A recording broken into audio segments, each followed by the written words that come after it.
Alright, so this video is titled Why Kali, Arnis, Eskrima, and Other Stick Arts Suck. So let's get right into it. So you go to a stick fighting oriented martial arts school and you have fun during your first free lesson. In fact, you had so much fun that you sign up for a class, you buy the uniform with the patches, and you get what your instructor considers the perfect set of fighting sticks. After a year or so of earnest practice, you may become so good that you are even amazing yourself during free flow drills. But then the day may come. So here's scenario number one. You and your girl head out to a sports bar, you're having a good time with friends, when you hear a loud slap somewhere behind you, followed by a woman's scream. When you turn around, you see that your buddy's girlfriend is on her knees covering her face. Your friend pushes out a large guy standing over his girl. And the large guy moves a little and then quickly fires a right hand that drops your buddy on his ass. The big guy bends down and begins to rain blows on your friend's head. Your girl moves in to help, and the big guy quickly dispatches her with a backhand, then throws a couple more punches at your buddy's head. Your girl is screaming at you, "Do something now." If you had your sticks, or even just one, you know you could confidently come to the rescue. But in reality, you don't carry your sticks with you.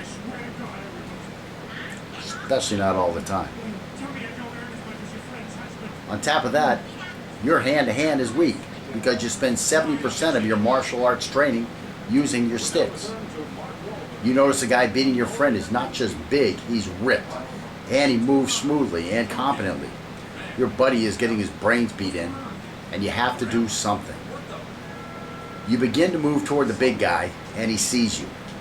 You throw a punch, but it's mostly intercepted, and you just graze his ear. You notice after the punch that you're very close to him. Much closer than you ever are while you're doing your free flow drills. The last thing you see is an elbow coming down at you. Seconds later, you return to consciousness. You're laying on your back. Your girl is cradling your head in her lap as she kneels on the floor. Nearby, 3 burly bouncers are piled on top of the attacker. Your nose is pounding and you see your girl's hands are covered in blood. You know the blood is from your smashed in nose.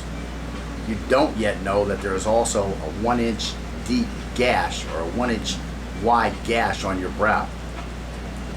The story you will tell for years will always end with, "If I had my sticks, I would have kicked that guy's ass."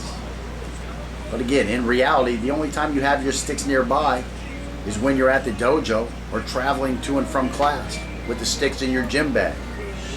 Now stick guys, stick around for the entire video if you're man enough. In general, dedicated gun guys carry as often as they can. Dedicated knife guys carry even more. Now I don't know a lot of dedicated stick guys, but I have never even seen a guy carrying a collapsible baton unless he was an LEO or a security officer role, and only once did I see a stick pulled in a bar fight, and it was by the bar owner as he came from behind the bar to break up a fight. It's just a fact that almost no one carries around their sticks in today's modern society, unless he's an LEO or a security officer role. The question is, why would anyone spend hundreds of hours training with a weapon they are unlikely to have when the shit hits the fan? It doesn't make sense. Okay, let's give scenario number 2 a try. Let's put you in a place where you do have your sticks handy because you carry them in the car or you keep 1 or 2 of them by your front door. Meanwhile, just outside your car or your front door, your niece is getting her pumpkin smashed in by the neighborhood delinquent who is disrespected by her lack of entrance. Ta-da-da! You grab your sticks, exit the door, and you start stroking. Well, I hope your sticks are constructed for serious business. If they're made out of durable hardwood, if they aren't made out of a durable hardwood, and if they aren't an inch thick or thicker, I hope your target is some kind of pussy. Weight is critical to carry momentum into the target after the initial contact with the target, and the thickness increases weight and decreases the chances that the stick will break from maximum contact. Remember, the object you are striking is not firmly mounted and is mostly covered by soft tissue. The body is designed to absorb impact. Are your sticks designed to deliver enough of it? Now, when you're talking about the right kind of stick, I've kept this old school style, I believe it's hickory, nightstick type, Bruce Lee, what was that, Into the Dragon type, a little red here if you want, type stick in my car for several years. And I'm not going to go into details, but I have 2 knockouts on it and several other victories. And I'm not what I consider a stick guy. But this is the right kind of stick. Now, if you do have the right kind of sticks, are those the ones you train with? Or all of a sudden when the shit hits the fan, are you going to be using something you're not familiar with? When things are happening at the blink of an eye, you need to know how a more serious stick is going to affect your abilities. Those whippy techniques you snap off with those 22-inch, 3/4 diameter rattan sticks are going to be significantly slower when you have a 1/2 inch thick 24-inch long piece of hickory in your hand. So let's say you do have the right weapon. Stop the video now and go watch my video, Sticks Are Impotent. These are guys who have the right kind of weapons. Then come back and watch the rest of this video. Again, go watch my video, Sticks Are Impotent, and watch 2 serious beatdowns that just last a long, long time, and neither guy is really what I call incapacitated. They're outnumbered heavily, but they really weren't incapacitated if they wanted to fight back. Alright, so hopefully you took a minute and you looked at that video. The violence in the video, Sticks Are Impotent, is the kind of violence you would have to administer to stop a determined threat. You did notice that these were big, capable men who were using the right kind of stick, right? How effective was the beating in getting the men to comply? If you have to beat someone down with your stick or sticks, do you want them to cease doing whatever they are doing that you are beating them for? At exactly what point did these beatings go from justified to unjustified? Could the exact moment have been murky to determine for the guy doing the beating?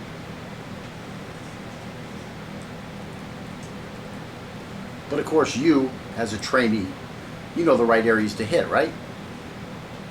Something that will crush his knee or ankle, making it impossible for him to walk, right? What about if it causes a permanent injury? You win, but maybe the guy owns your house and your car after the lawsuit. Oh, but you have the balls to crack this guy's skull open and follow up with another strike that causes a depressed skull fracture that sends him into the funky chicken dance, and in about 30 seconds, death stops his involuntary twitching and foaming at the mouth. Now he can't prosecute you. Oh, but the court decides the second strike wasn't needed, so you can get back to stick fighting practice in 5 to 10 years after your incarceration ends, if you get lucky and get involuntary manslaughter. Nice job, you won the fight. I don't know if you're going to be able to see this, but up here is a scar. Right about there, I think. My focus isn't that good. That's from a baseball bat-sized baton. That hit me in the head and knocked me out. That was the 8th strike the guy threw at me. Luckily for the guy, I was already immobilized, almost upside down in a row of hedges when he started his attack. So I'm almost upside down in a row of hedges, pinned between the hedges and a building, with my feet up in the air, and I still blocked the first 7 strikes. If I had been mobile at the time, I would be showing you my trophy bat right now. I had already faced a bat in a fight by the time I got in that fight.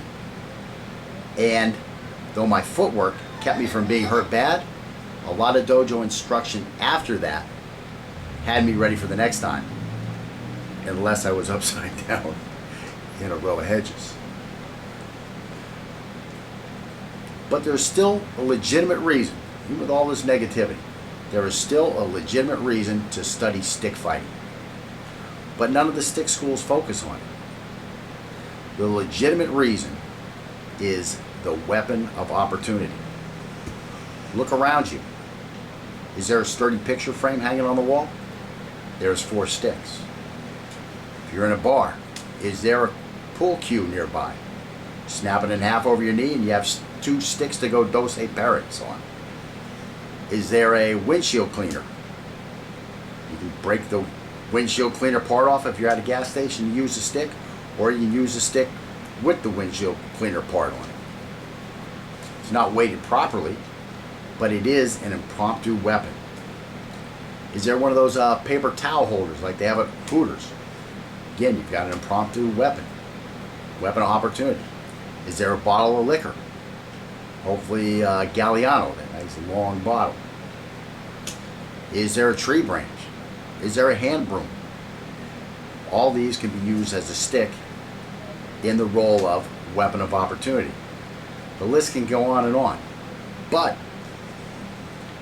I'd still probably rather have just a chair or a bar stool or a garbage can lid. All these would work great to fend off a threat. As for the bottle of liquor, I'd rather use it as a projectile. The problem is, who in the heck is going to wield most weapons of opportunity with any level of skill? The guys at the school you train at all have their beliefs on what make their sticks the best, and they can tell you what makes other sticks so bad. Their sticks are balanced, have a uniform shape, they're the right width, length, and weight. All these things help them work the best for them during the class. Your weapon of opportunity isn't going to have any of those qualities unless you're very lucky. But as we have already seen, since you're not going to have your stick when you are likely to need it, you will probably be unfamiliar with the physics of a weapon of opportunity if you can find one.